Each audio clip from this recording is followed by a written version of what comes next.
Hello and welcome to the Daylighting in Ladybug Tools video series.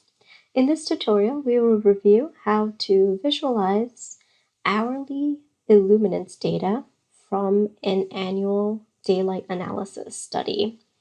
So on the screen here, you can see I've already completed an annual daylight simulation.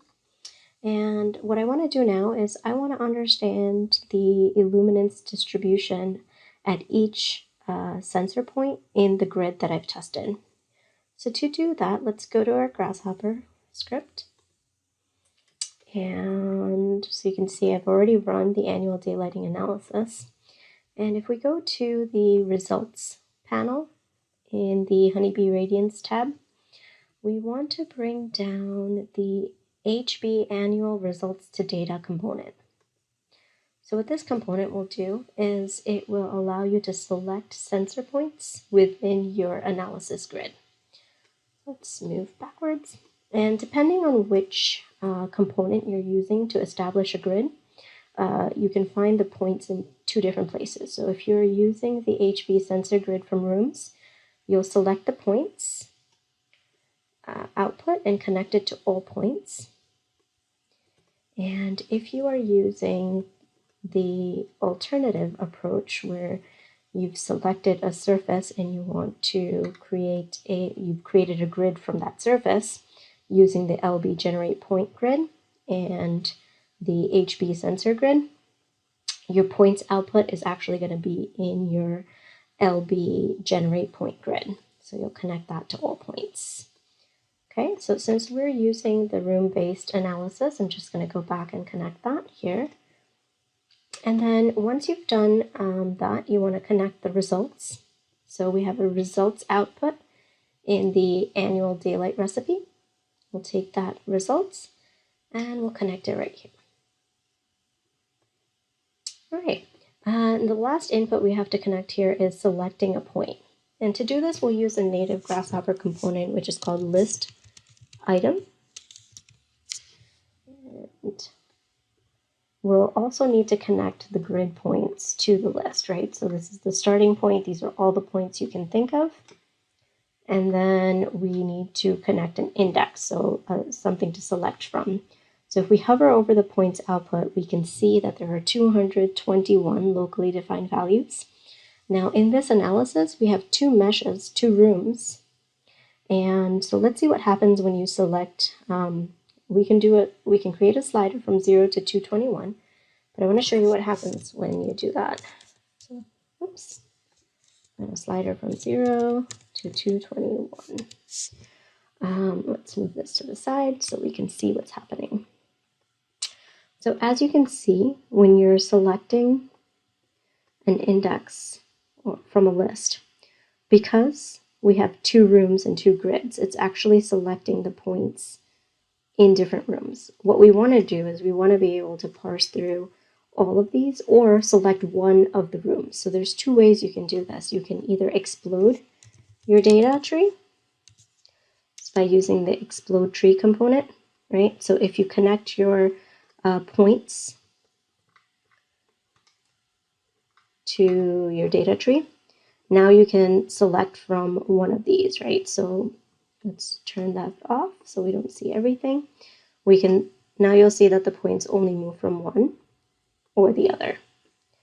So now if I move to the next one, it will just toggle through and it will select a point there. Or if you just want everything to be flattened and be one list, you can take the data and connect it to the list. We'll make sure we turn this off. And now you'll see as I scroll through here, it's going to go, see, it went from that last room to the next room in sequence. So all 221 points will bring me from one corner to the other corner. Okay, so I'm going to keep this workflow, but if you have a lot of meshes and you want to do a floor-by-floor study or something like that, you can totally use the explode tree methodology. Once we've got that set up, we'll take the selected point and connect it to the read annual results.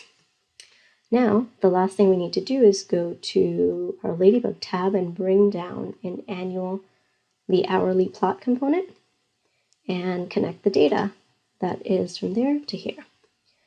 And if we minimize this and zoom out, we'll see that we now have an annual plot of illuminance hours, lux over the course of the year. So we can see for this corner, we can use the legend parameters to set a threshold that we want to study. So say, for example, we want to understand every time the light exceeds 3000 lux. We can go back to our grasshopper and connect a legend parameter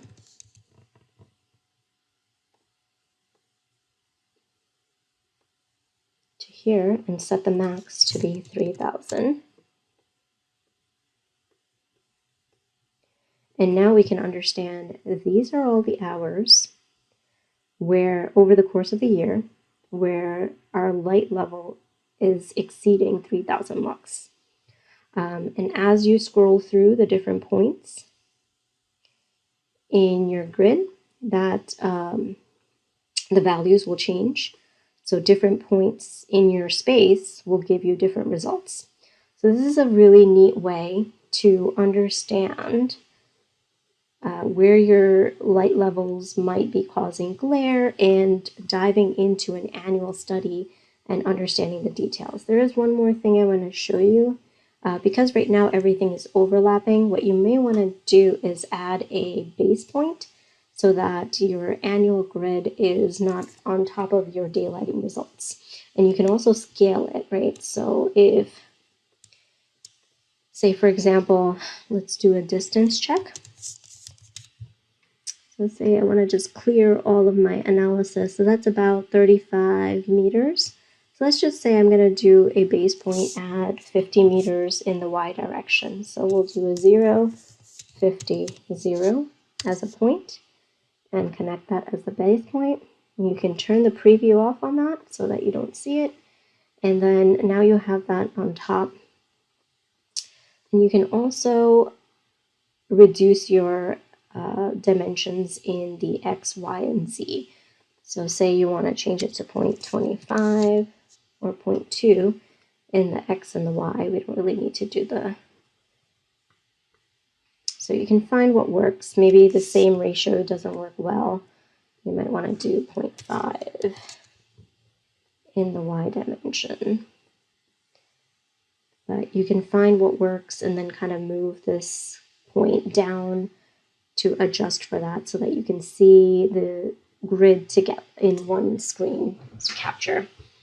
And there is one more visualization element. If you want to visualize, so instead of seeing that X, so if we turn the preview off for the list item, if you want to visualize which sensor you've selected, you can connect a native Grasshopper component called sphere to the selected item.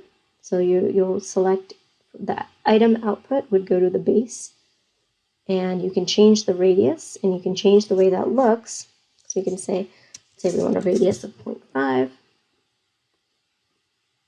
So you can get smaller, and you can use a custom preview to change how that looks and use a color swatch.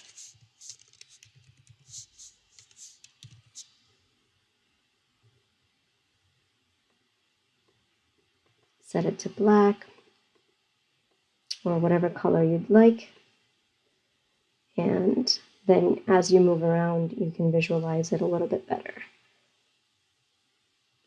Okay, so that's all I had in this video. As you can see, this can be a really powerful tool to understand your annual results and kind of parse through them, especially if you have dark areas in a zone and you really want to understand how you can maximize that, or if you can maximize that. And another thing is you can use the UDI results to identify areas where you might have greater than 3000 lux as an indicator of potential glare or overlighting or requiring shade. to kind of pinpoint those locations and understand what time of year and how frequently that excessive light is a problem. Okay, all right. Well, thank you so much for watching.